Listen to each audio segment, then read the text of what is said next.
the Kirenge Farm right now. We got together with some consultants who are helping us make the farm a bit more efficient, and it's running right now. Hi, my name is Derek from Plant Organics.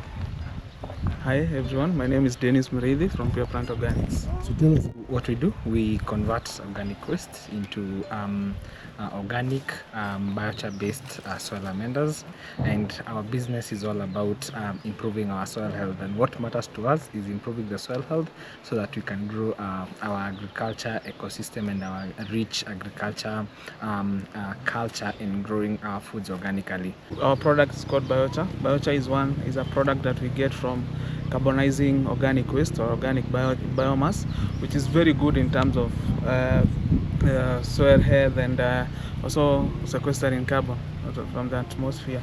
So Pure Plant was formed based on the challenges that our farmers are facing. Currently we have worked with over 2,000 in terms of hectareage, rejuvenated their soils, and we're able to guarantee our farmers 30% increase in yields by focusing on improving on their soil health.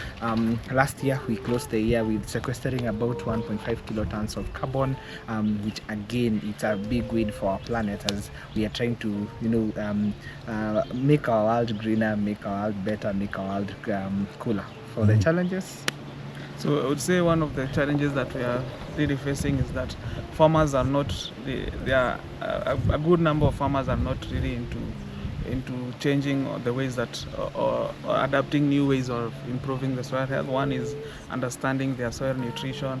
Two is now going the organic way, whereby the conventional ways are the ones that are really degrading our soils. Yes, the farmer still wants to keep on using the same fertilizers that are affecting their soils. So it's been a challenge, but we would say we are in the phase where we are creating more of the awareness, which is also a bit costly, because convincing farmers to now convert from the conventional way, which they really know, to the regenerative agriculture has been one of the huge challenges. So we create a loop in the ecosystem where everything is circular. So you are empowering the environment to yield higher without necessarily harming it, and then whatever you produce then goes back to the soil. So it gives a complete chain, and that is what we aim to do in this particular farm.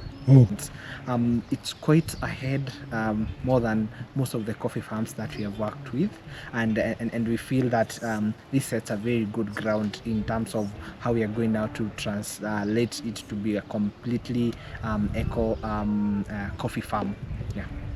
So I would see Kirenge Farm in a few years to come, demo farm where farmers come run more to do with coffee circularity, as Derek has said, because generally it's been a journey up to where we are, and it's only a matter of now doing the things in a different way towards now improving on the yields, now making these a resource center whereby not only the harvest that we get or the coffee that we get from here, this is a resource center where we come run and see how run on the history of how coffee is done, and run about more on matters to do with soil health. The first thing we are supposed to check when it comes to soil nutrition is soil pH, because soil pH usually affects the availability and also the efficiency of so many nutrients.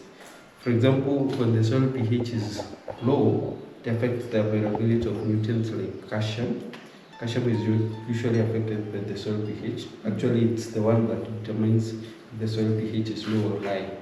So when the soil pH is low, you expect calcium to be down. Another thing, naturally, in Mount Kenya region, most of the soils are acidic because soils here, they are volcanic loamy soils. We give crop-specific recommendations because each and every crop have their own nutrient requirements. What coffee requires is completely different with what vegetables requires. So this one is specifically for coffee. In our case, the pH was 6.12, and in coffee, it's supposed to range between 5.4 to 7, slightly acidic soils. That's where most of the nutrients are available to the crop. That's where the microbial organisms are available in the soil. That's where now even pathogenic diseases doesn't exist. But when the soil is very acidic, those pathogens usually exist in higher population. Yes. So phosphorus, it's very important because two major roles. One, root development. And you know roots, they are the mouth for the plant. And that's why we have to condition the soil. We feed the soil for the soil to feed the plant. And for the plant to be able to take the nutrients from the soil, then it must have well-established roots. If there is no well-established roots, then it can't be able to obtain the nutrients, the water and the minerals. The consultant divided his analysis in threes, block A, B, and C. So the part of the farm, which is block C, which happens to be the one with the most problematic one, is where we are right now. So the idea is to be able to now put eyes on what he actually was talking about. And because of the landscape of this part of the farm, it's affected differently. So the soil composition, the nutritional value is significantly different based on that. So we're about to actually see the crop and understand what actually is taking place. Like for example, this plant, the hair roots or the feeder roots, they are here. The thing is, you treat the whole shamba, you treat the whole soil, not just sections. Yes. So what we are learning about the crop right now is that it's compromised in several ways. If you notice, some of these trees are slanted. In a year or so, we will be able to recognize a significant change in the crop because we're about to implement several strategies now. So you have to ensure that you do the treatment for the diseases to ensure everything is right. So it has like bald spots. Yeah. But now you won't do on specific parts, you need to do in the whole farm. area. It might be costly, but worth. To be honest. Yeah.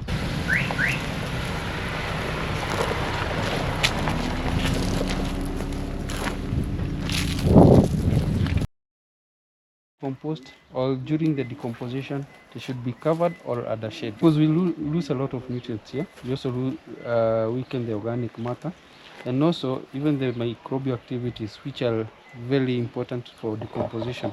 They usually die when they're exposed to direct sunlight. So at the end of the day, the quality of the manure won't be the same. Yes. We're wrapping up this consultancy session with Pure Plant Organics. We have really enjoyed learning about the state of affairs as it pertains to our farm and the productivity or lack thereof, the pain points and places that need the most improvement. And in this case, we are focusing on the soil and making sure that the foundation of this farm will have to begin with the soil and everything else follows according to our consultants here. So we're on a good path here. I mean, the farm is yielding, the crop is good, but it could always be better, and we could also be kinder to the environment. So this is not just about harvesting the best coffee, it's also about being able to be kinder to the environment and restoring and maximizing on the potential of this farm. So stay tuned.